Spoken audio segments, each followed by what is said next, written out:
শাখা কর্তৃক আয়োজিত আজকের এই গণসমাবেশের সম্মানিত প্রধান অতিথি বাংলাদেশের মাটি ও মানুষের আপসহীন সিপাহসালার মুফতি সৈয়দ মোহাম্মদ ফয়জুল করিম শাইখে চরমোনাই হাফিজাহুল্লাহ সহ জাতীয় নেতৃবৃন্দ, আমার সামনে উপস্থিত বাংলাদেশ প্রেমিক সচেতন ইসলামী জনতা, লম্বা আলোচনা করার সুযোগ নেই।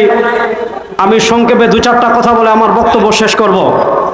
এক নম্বর, আমি যে বিষয় নিয়ে আলোচনা করব, আপনারা জানেন এই বাংলাদেশ মুসলমানের আবাসভূমি। এই বাংলাদেশের সংখ্যাগরিষ্ঠ মানুষ হলো মুসলমান। এই বাংলাদেশে 1971-এর স্বাধীনতার চেতনার কথা বলেন, 1971-এর আগে 1970-এর নির্বাচনের কথা বলেন, 1969-এর গণ অভ্যুত্থানের কথা বলেন, ঐতিহাসিক মুজিবনগর সরকারের ঐতিহাসিক 6 দফার কথা বলেন।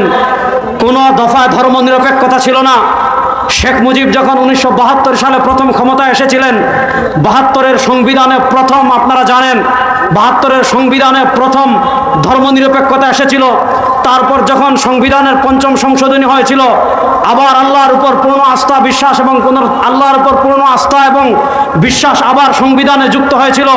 2008 সালে যখন আওয়ামী লীগ ক্ষমতা এসেছিল, বিচারপতি খায়রুল আলম সহ বিচারপতি খায়রুল সহ আবার আমরা দেখেছি সংখ্যাগরিষ্ঠ মুসলমানের চেতনা সংবিধান থেকে ধর্মীয় আল্লাহর উপর আস্থা এবং বিশ্বাসকে বাদ দিয়ে তারা আবার সেকুলারিজমকে, তারা আবার ধর্ম নিরপেক্ষতাকে আবার সংবিধানে যুক্ত করেছে।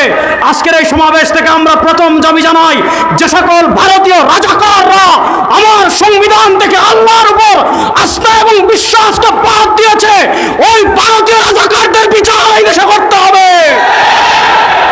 2 নম্বর দাবি আমরা করতে চাই, এই দেশের মানুষ ধর্ম নিরপেক্ষতার জন্য পরিষ্কার ভাষায় আমাদের শাইখে চরমোনাই বারবার এই বক্তব্য দিয়েছেন, এই দেশের মানুষ মুক্তিযুদ্ধ ধর্ম নিরপেক্ষতাকে প্রতিষ্ঠা করার জন্য করে নাই। সুতরাং আমরা সুস্পষ্ট ভাষায় বলতে চাই, আল্লাহর উপর পূর্ণ আস্থা বিশ্বাস, এইটা আমাদের ঈমান, এইটা আমাদের চেতনা। বাংলার সংবিধানে আল্লাহর উপর আস্থা এবং বিশ্বাস আবার ফিরিয়ে আনতে হবে। 2 নম্বর কথা, আপনারা দেখেছেন আমরা আলেম সমাজ বিভিন্ন জায়গায় কথা বলি, মাহফিলে কথা বলি, মঞ্চে কথা বলি, খানকায় কথা বলি, আমরা রাজপথে কথা বলি। এই আওয়ামী স্বৈরাচার একটা আইন করেছিল, ওইটার নাম ডিজিটাল নিরাপত্তা আইন।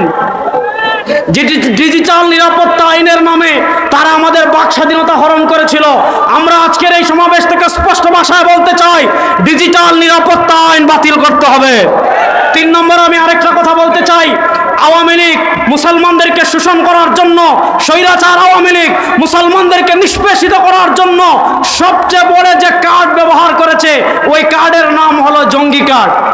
আপনারা বিভিন্ন জায়গায় দেখেছেন আলেমদেরকে গ্রেফতার করেছে, এদের কাছে ফাজাইলে আমল বই পাওয়া গিয়েছে, ফাজাইলে আমলকে জঙ্গি বই বলেছে, বিভিন্ন ইসলামিক বইকে জঙ্গি জিহাদি বই বলে তারা বিভিন্ন আলেমদেরকে, বিভিন্ন কলেজের ইসলামিক ছাত্রদেরকে যারা ইসলামী চেতনা লালন করে, এ সকল ছাত্রদেরকে তারা গ্রেফতার করে দিনের পর দিন কারাগারে বন্দী করে রেখেছে। আজকের এই মাহফিল থেকে, আজকের এই সমাবেশ থেকে জাতীয় উলামা মাশায়েখের পক্ষ থেকে আমরা সুস্পষ্ট ভাষায় দাবি জানাতে চাই, বাংলাদেশের যত আলেমের নামে মিথ্যা যত মামলা করা হয়েছে সব মামলা প্রত্যাহার করতে হবে। শেষ আরেকটা কথা বলে আমি আমার বক্তব্য শেষ করব। আপনারা জানেন আওয়ামী লীগ সরকার বাংলাদেশের সরকার ছিল না, এরা ছিল ভারতের 5 আটা গোলাম সরকার। আর এই ভারতের 5 আটা গোলাম সরকার এই বাংলাদেশের সবচেয়ে বড় যে ক্ষতি করেছে, সেটা হলো আমাদের শিক্ষা ব্যবস্থাকে তারা ধ্বংস করে দিয়েছে। আপনারা জানেন আমাদের শিক্ষা ব্যবস্থায় তারা হিন্দুয়ানি সংস্কৃতিকে কি করেছে, ঢুকিয়ে দিয়েছে। আমরা সুস্পষ্ট ভাষায় দাবি জানাতে চাই, এই বাংলাদেশে ওলি আল্লাহর পুণ্যভূমিতে, মুসলমানদের পুণ্যভূমিতে কোন হিন্দুয়ানি শিক্ষা সিলেবাস আমরা চাই না। শেষ কথা বলে আমি আমার বক্তব্য শেষ করছি।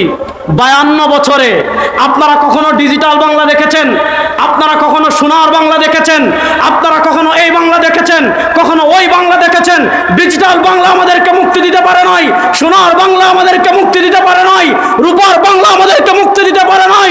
সব খেলা শেষ হয়ে গিয়েছে। এবারে আমরা ইসলামের বাংলাদেশ দেখতে চাই।